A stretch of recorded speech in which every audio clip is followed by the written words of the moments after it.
غیرت مند انسان اپنی عزت کے لیے سب کچھ قربان کر دیتا ہے، جیسے ایک کنجوس پیسے کے لیے کرتا ہے۔ ایسے لوگوں سے دور ہو جاؤ جو کوشش نہیں کرتے، بس تقدیر کے لکھے پر یقین رکھتے ہیں۔ جب دل ٹوٹ جائے تو اللہ کے آگے جھک جاؤ، کیونکہ اس سے بہتر کوئی نہیں جان سکتا کہ کس رنگ کے دھاگے سے کہاں پیوند لگانا ہے۔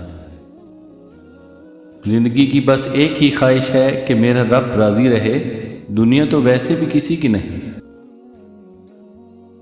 شیشہ کمزور تو ہوتا ہے مگر سچ دکھانے سے گھبراتا نہیں۔ جو چیز تمہیں تکلیف دے اس کو راستے سے ہٹا دو، تمہارے لیے نیکی ہے۔ وقت سب کو ملتا ہے زندگی بدلنے کے لیے، لیکن زندگی دوبارہ نہیں ملتی وقت کو بدلنے کے لیے۔ شریف آدمی کو شرم آتی ہے جب اس کے اعمال اس کی زبان سے نہ ملتے ہوں۔ جب آپ ایک کام کرنے کا سوچتے ہیں تو سب سے پہلے اسی کو ختم کیا کریں۔ لوگوں کو زیادہ جاننے کی کوشش نہ کیا کریں، کیونکہ جتنا جانتے جائیں گے اتنا ہی دور ہوتے جائیں گے۔ پریشانی میں سب سے زیادہ متاثر ہونے والی چیز آپ کی خوبصورتی ہوتی ہے۔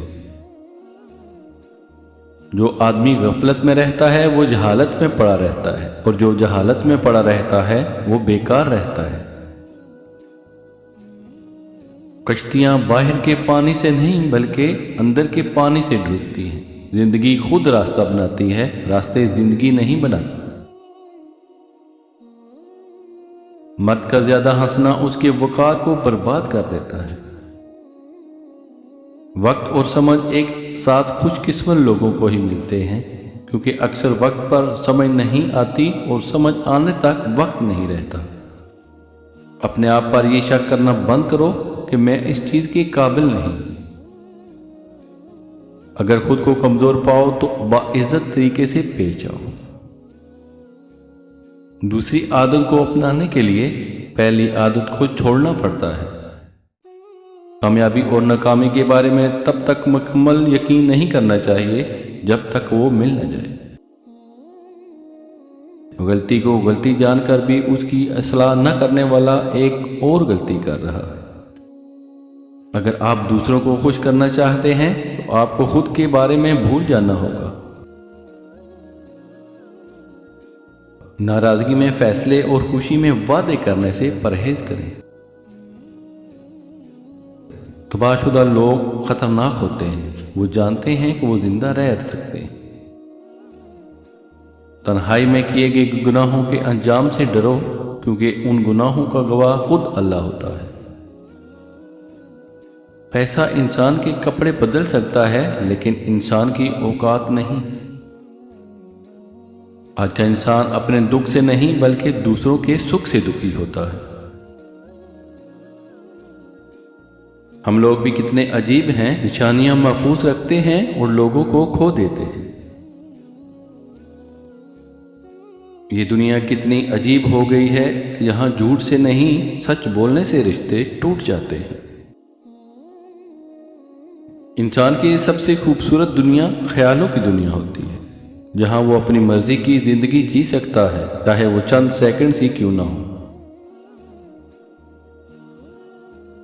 ایسی مصیبت جس میں ہمارے لیے بہتری ہو، وہ مصیبت سزا نہیں ہوتی۔ کسی سے مہربانی سے پیش آنا آپ کو زندگی میں بہت آگے لے جاتا ہے۔ دنیا کی خواہشات سمندر کے پانی کی طرح ہیں، جتنا زیادہ پیو گے اتنی پیاس بڑھے گی۔ 10 بار حج کر لو، 10 مسجدیں بنا لو، لیکن ایک بات یاد رکھنا، اگر ماں باپ راضی نہیں ہیں تو اللہ بھی راضی نہیں ہے۔ پہلے شرم کی وجہ سے پردہ کیا جاتا تھا اور اب پردہ کرتے ہوئے شرم آتی ہے۔ غریبی لڑتی رہی ٹھنڈی ہواؤں سے، امیروں نے کہا واہ کیا موسم ہے۔ مسجد میں رہ کر اپنی جوتیوں کی فکر میں رہنے سے گلیوں میں آوارہ پھرتے ہوئے خدا کو یاد رکھنا بہتر۔ کر لے توبہ ابھی وقت ہے، پھر نہ کہنا حساب سخت ہے۔ توبہ قبول ہونے کی نشانی یہ ہے کہ کہ اس کے بعد انسان کا دل گناہ سے ہٹ جاتا ہے۔ دعا کرتے رہا کرو، اور دعا ایسی عبادت ہے جو اللہ سے سب کچھ منوا لیتی ہے۔ بیکار ہے عورت کی وہ ساری پڑھائی جو اسے پردے کا پابند نہ بنا سکے۔ جہاں محبت سچی ہو وہاں وضو کا پانی ٹھنڈا نہیں لگتا۔ آج دنیا کی حالت یہ ہے کہ غریب کی پلیٹ سے زیادہ امیر کے شیمپو میں غذائیت اور وٹامن ہے۔ مجھے تیری اوقات اس دن پتہ چلے گا اے انسان جب لوگ تجھ پہ مٹی ڈال کر ہاتھ بھی تجھ پہ جاڑیں گے۔ ہاتھوں کی لکیروں پہ نہیں بلکہ بنانے والے رب پہ یقین ہونا چاہیے۔ لوگ آپ کے اندر آپ کا دکھ تلاش نہیں کرتے بلکہ انہیں اس تماشے کی ہوتی ہے جو آپ کے ساتھ ہوا ہوتا ہے۔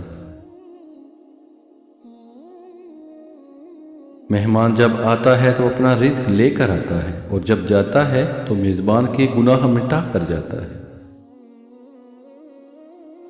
انسان اچھے لوگ ڈھونڈنے کی کوشش کرتا ہے، اچھا بننے کی کوشش نہیں کرتا۔ اگر اپنا گھر اپنے سکون کا باعث نہ بنے تو سمجھ لینا کہ توبہ کا وقت آ گیا ہے۔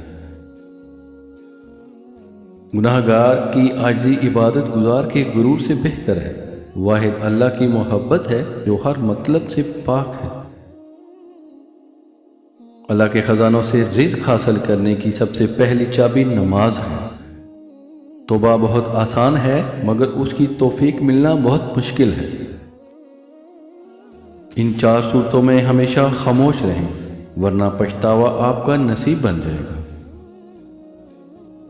نمبر 1، جب آپ غصے میں ہوں تو خاموش رہیں، کیونکہ غصہ وہ نشہ ہے جس میں انسان کو پتہ بھی نہیں چلتا کہ وہ کسے کیا بول رہا۔ نمبر 2، جس جگہ آپ کے ہونے یا نہ ہونے سے فرق نہیں پڑتا، جہاں آپ کے الفاظ کی قیمت ہی نہ ہو، وہاں بھی خاموش رہیں۔ نمبر 3، اگر آپ محفل میں ہیں تو جب تک آپ سے مشورہ لیا نہ جائے آپ بلا وجہ مشورہ نہ دیں بلکہ خاموش رہیں، کیونکہ اس محفل میں آپ کو ضلالت کا بھی سامنا کرنا پڑ سکتا ہے۔ اور نمبر 4، جب کوئی آپ کو نصیحت کر رہا ہو تو اس کو خاموش ہو کر سنیں، جواب میں اس کے خلاف باتیں نہ کریں، پھر آپ پر نصیحت کا اثر نہیں ہوگا۔